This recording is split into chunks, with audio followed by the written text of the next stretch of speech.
A continuación vamos a ver cómo son los perfiles de temperatura en las dos configuraciones de flujo básicas, en contracorriente y en paralelo, cuyas ecuaciones del balance de energía hemos visto anteriormente.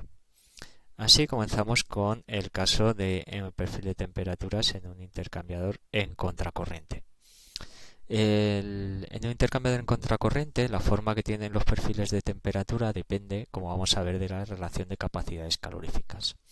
Depende de si la capacidad calorífica del fluido frío es mayor o menor que la del caliente. En el caso de que la capacidad calorífica del fluido frío sea menor que la del caliente, implica que el salto de temperaturas en el fluido frío tiene que ser mayor que en el caliente.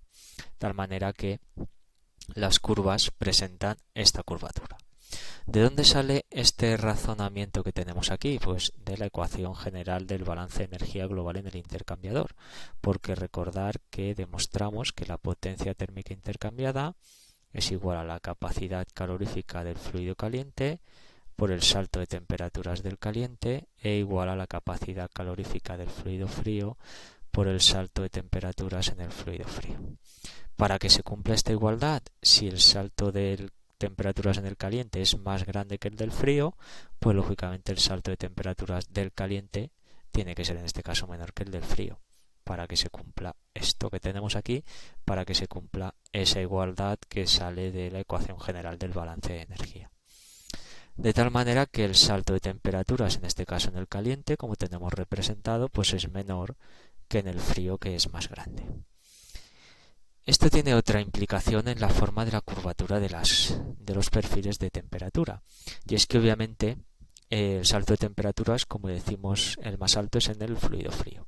Si nosotros hiciésemos un intercambiador con un área infinita, un intercambiador infinitamente largo, que intercambiara toda la potencia posible que pudiera llegar a intercambiar, pues en el límite, cuando el área tiende a infinito, obviamente como este salto de temperaturas va a ser más alto, la temperatura del fluido frío a la salida va a alcanzar antes a la temperatura del fluido caliente a la entrada.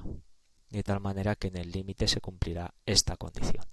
Para que se cumpla esta condición de esta asíntota horizontal, pues obviamente la curvatura de las curvas tiene que ser esta, es decir, las curvas son cóncavas.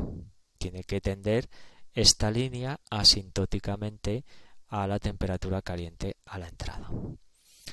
Por contra, si tenemos que la capacidad calorífica del fluido frío es mayor que la del caliente, pues ahora el salto de temperaturas del caliente pues obviamente tiene que ser mayor que el del frío. Ahora delta de T del caliente más grande que delta de T del frío. Y también me cambia la forma de la curvatura de las curvas, porque si antes eran cóncavas, ahora son convexas, porque en el límite, cuando el área del intercambiador tiende a infinito, como el salto de temperaturas mayor es el del caliente, lo que antes ocurrirá es que a la salida el fluido caliente alcanzará la temperatura del fluido frío a la entrada. Y para que alcance esta línea horizontal asintóticamente, la curvatura tiene que ser esta. Es decir, son curvas convexas. Curvas cóncavas, curvas convexas, dependiendo de si la capacidad calorífica del fluido frío o la del caliente es mayor o menor y de esos saltos de temperatura que tenemos en cada fluido. En el caso en contracorriente. En el caso de flujo paralelo, las temperaturas a las salidas de ambos fluidos tienden a aproximarse, porque si volvemos atrás al caso en contracorriente, fijaros que la temperatura de salida del caliente puede ser estar por debajo de la del frío a la salida, pero no puede estar por debajo de la del frío a la entrada. Y aquí lo mismo, el frío a la salida puede salir a una temperatura mayor que a la salida del caliente, pero no puede superar la temperatura caliente a la entrada. Sin embargo, en flujo paralelo, las temperaturas tienden a aproximarse. Es decir, en flujo paralelo, como vemos en este caso, donde la capacidad calorífica del fluido frío es menor que la del caliente, pues el salto de temperaturas del frío será mayor que el del caliente, que es más pequeño. Pero al tener el mismo sentido de flujo los dos fluidos, las temperaturas a la salida tienden a aproximarse. Y la temperatura de salida del caliente no puede ser mayor nunca que la del frío. Si tenemos el caso de que es la capacidad calorífica del fluido frío la mayor, pues de nuevo de la ecuación general del balance de energía, implica que el salto de temperaturas del frío pues va a ser más pequeño que el del caliente. En ambos casos, en el límite cuando el área tiende a infinito, la conclusión es que las temperaturas de salida, la del caliente y la del frío, tienden a igualarse. Tenemos un caso particular de cuando tenemos un intercambiador con cambio de fase. Los perfiles de temperatura son iguales, sea flujo paralelo o flujo contracorriente. Y una cosa que tenemos que tener clara ya desde aquí es que cuando tengo un cambio de fase en el intercambiador, es indiferente la configuración de los flujos que tenemos. Porque, como vamos a ver aquí, por ejemplo, en el caso de un fluido condensando, tendré un fluido caliente a temperatura constante, ¿vale?, que es el que está condensando, y un fluido frío que aumenta su temperatura. Pero fijaros como al fluido caliente le he puesto una doble flecha. Da igual que vaya de izquierda a derecha que de derecha a izquierda. Es indiferente. ¿De acuerdo? Aquí el salto de temperaturas en el fluido caliente es cero y pone capacidad calorífica del caliente tendiendo a infinito. ¿Esto por qué es? Porque si yo escribo la ecuación del balance de energía, la potencia térmica intercambiada será capacidad calorífica del fluido frío en este caso por el delta de T del fluido frío, que se cumplirá la ecuación, y también se debe cumplir para el caliente. Capacidad calorífica del fluido caliente por el delta de T del caliente. ¿Pero qué ocurre? ¿Cuánto vale delta de T del caliente? Esto es cero. Tengo un cambio de fase. Por lo tanto, ¿por qué debo multiplicar 0 por algo para que me dé un valor numérico? Porque me tiene que dar una potencia térmica por infinito. 0 por infinito es una indeterminación matemática, pero que me puede dar un número finito como es la potencia térmica. Entonces, por eso cuando tengo un salto de temperaturas igual a 0, tengo un cambio de fase, la capacidad calorífica de ese fluido consideramos que es infinito, que tiende a valer infinito para tener un delta de T igual a 0. Ese sería el caso de un fluido condensando, donde la temperatura caliente a la salida y a la entrada es la misma y es la temperatura de saturación a la presión del circuito caliente.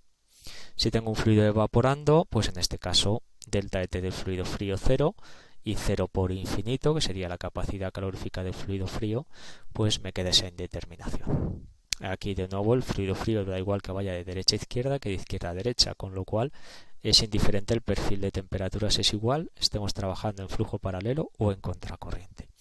Y en este caso la temperatura del fluido frío coincidirá con la de saturación a la presión en la que se encuentre el circuito del fluido frío. Otro caso particular es cuando ambos fluidos tienen la misma capacidad calorífica. Capacidad calorífica del fluido caliente y la del frío son la misma. Obviamente, pues en ese caso los delta de T del caliente y del frío tienen que ser iguales, como vemos aquí. Intuitivamente, si recordamos cómo antes eran las curvas cóncavas y convexas según qué capacidad calorífica fuera mayor o menor, en el límite en el cambio de cóncavo a convexo, pues estamos justo en esas líneas rectas.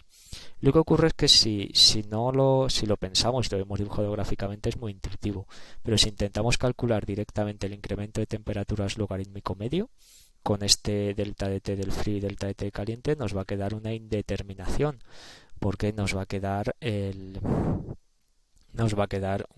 0 y el logaritmo neperiano del cociente de las mismas temperaturas, logaritmo neperiano de 1 que vale 0. Va a quedar 0 dividido por 0 en la expresión del incremento de temperatura logarítmico medio. Con lo cual realmente aparece una indeterminación directamente en la expresión, pero la diferencia de temperaturas es constante a lo largo de todo el intercambiador. Perfiles de temperatura lineales. En el caso incremento de temperaturas logarítmico medio, pues igual a esa diferencia de temperaturas. En el caso de flujo paralelo, lo que ocurre es que los perfiles de temperatura son simétricos. Es decir, ahí tendríamos que la temperatura a la salida será justo la temperatura media de la del fluido caliente a la entrada más la del fluido frío a la entrada.